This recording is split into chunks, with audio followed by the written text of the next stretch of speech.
उमगाव तालुका जावली येथे तरसाचा बालकावर हल्ला, बालक गंभीर जखमी। उमगाव तालुका जावली येथे मार्च 23 रोजी दुपारी 12:30 वाजता होमगाव हायस्कूल जवळील असणाऱ्या मंगटी शिवारात तरसाने हा हल्ला केला आहे। शेतकरी नथुराम सखाराम नवसरे यांच्या नवनाथ नथुराम नवसरे या बालकावर झाला तरसाचा हल्ला। हल्ल्यात बालक गंभीर जखमी असून तरसाने केलेल्या हल्ल्यात बालकाच्या हाताचा तोडला लचका। राहत्या घराजवळ तरसाने बालकावर हल्ला करीत गंभीर जखमी केल्याने या परिसरात एकच खळबळ उडाली आहे। हल्ला झालेल्या बालकास ग्रामीण रुग्णालय सोमरी येथे दाखल करण्यात आले, परंतु तेथे लस उपलब्ध नसल्याने सातारा सिव्हिल हॉस्पिटल येथे बालकाला उपचारासाठी पाठवण्यात आले। उपचारानंतर बालकाची प्रकृती स्थिर असून या तरसाचा बंदोबस्त करण्यात यावा अशी मागणी येथील स्थानिक ग्रामस्थांनी वनविभागाकडे केली आहे। न्यूज मराठी लाईव्ह प्रतिनिधी श्री विलास दरेकर, उमगाव तालुका जावली। तरस आलाय काय काय दुसरा कुठला प्राणी आलाय ते तुला कळलं का काय? तिथे बावली पडलेली, मी उचलाय गेलो तर ना धरलं का? तुला कुणी सोडवलं? मी त्या बावलीनं मारलं, ते बावली घेऊन गेले माव सोडून। तुला सोडून ते तुझ्या हातातली बाहुली घेऊन गेला का ते? बर, मग तुला वाचवायला साठी घरातनं कोण आलं? दाजी आल्यानंतर सगळे आले। तू किती वेळ शाळेत जातोस? तिसरी वेळ जातोस। आणि तुझ्या बरोबर आणखी दुसरं कोण होतं? बाटपुरती बारके लहान होते का? होय का? अच्छा। सुरेखा नथुराम नवसरे। आणि आम्ही जेवत असताना मुलगा आणि आमची नात बाहेर खेळत होते। त्याचा ओरडल्याचा आवाज आला म्हणून आम्ही धावत पळत बाहेर आलो, तर त्याच्यावर तरसाने हल्ला करत होता। आम्हाला बघितलं की ते पळून गेले। तुम्ही सोडवण्याचा प्रयत्न केला का? सोडवण्याचा प्रयत्न केला। पळत त्यावेळी आला त्याच्या हातात काय होतं? काय घेऊन गेलं ते? त्याच्या मुलाच्या हातात बाहुली होती, त्याची मुलाला सोडलं आणि बाहुली घेऊन पळून गेले ते। मग आम्ही तात्काळ त्याला लगेच जावांची गाडी होती तर त्याला गाडीत घातली आणि सिव्हिल हॉस्पिटलला नेले। अशा घटना वारंवार घडतात का तुमच्याकडे? अशा घटना घडतात। एक चार दिवसापूर्वी एका व्यक्तीवर हल्ला झाला, ते आम्हाला काल समजले आज असं झाले म्हणून। वन खात्यापासून किंवा सरकारपासून तुमची काय मागणी आहे की बाबा काय ह्याचा बंदोबस्त व्हावा असं काय तुम्हाला वाटतं? त्याचा बंदोबस्त व्हावा आणि जी मुलाची काय लसकानी झाली त्याची भरपाई मिळावी असं तुमची मागणी? हा, ठीक आहे। मी नथुराम सखाराम नवसरे, राहणार होमगाव, शेत शिवाराचं नाव मौटी, या ठिकाणी राहतो।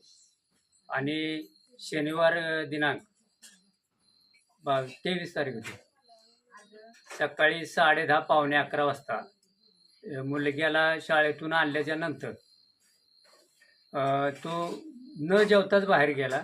बाहेर गेल्याच्या नंतर तिथं डायरेक्ट ते जनावर आलं आणि त्याच्यावरती हे केलं, अटॅक केला। आम्ही जेवायलाच बसत होतो, घरातलं कुत्रं असताना ते घरातलं कुत्रं पळून आलं घरात भीतीपोटी। मुलग्यानं ते पाहिलं तर मला हे विचित्र कुत्रं आहे कसलं तरी। मग आम्ही सर्वजण बाहेर गेलो।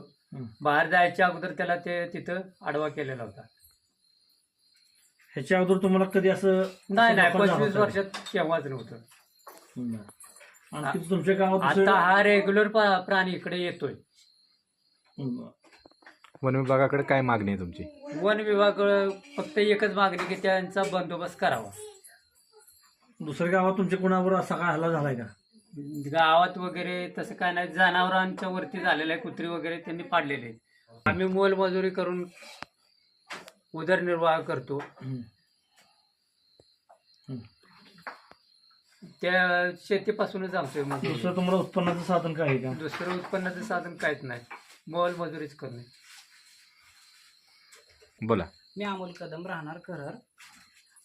सातारवरून आम्ही सकाळी 11-11:30च्या दरम्यान इथं आलो होमगावमध्ये सुट्टीच्या दरम्यान। आणि हा म्हणजे बाहेर गेला, आमचं जेवण चाललं होतं। आमचं जेवण होऊन मला फोन आला, मी फोनवर बोलायला बाहेर गेलो। तर फोनवर बोलत असताना अचानक मला आवाज आला वरडण्याचा, म्हणून मी तिकडं पळत गेलो शेतामध्ये। आणि तिथं पळत गेल्यानंतर म्हणजे असं मला वाटलं कुत्रं वगैरे असेल, काहीतरी चाललं असेल म्हणजे। आणि तिथं समोर बघितलं तर हा पडला होता खाली। आणि म्हणजे मलाच काय समजलं नाही नक्की काय करावं काय नाही। त्याचं म्हणजे रक्त वगैरे एवढं बघून मीच म्हणजे हे झालं होतं, म्हणजे अंधाऱ्या डोळ्यावरती आल्या होत्या। आणि त्याला उचलून मग तिथून आणला मी इकडं, पण त्यावेळेला आम्हाला काय सुधारलंच नाही। त्याच्या हातात बाहुली होती. तिथं तुम्ही प्रथम कोणत्या दवाखान्यात नेलं? तर ते रक्तस्राव भरपूर म्हणजे निघाला होता. त्याच्या उजव्या हाताला पूर्ण जखम अशी म्हणजे लचकाच तोडून नेला होता. हम्म. तर मग इमर्जन्सी माझ्याच गाडीमध्ये त्याला मग तिकडं नेला ह्याला आपल्या सोमर्डीला. सोमर्डीने नेला तर तिथं काही लस म्हणजे उपलब्ध नव्हती. ते बोलत की अर्जंटमध्ये तुम्ही शिवेरला घेऊन जावा. म्हणून तिथनं माझ्याच गाडीमध्ये परत शिवेरला गेलो इमर्जन्सी. मग तिथं उपचार चालू होते त्याचे 15 एक दिवस उपचार चालू होते कमीत कमी.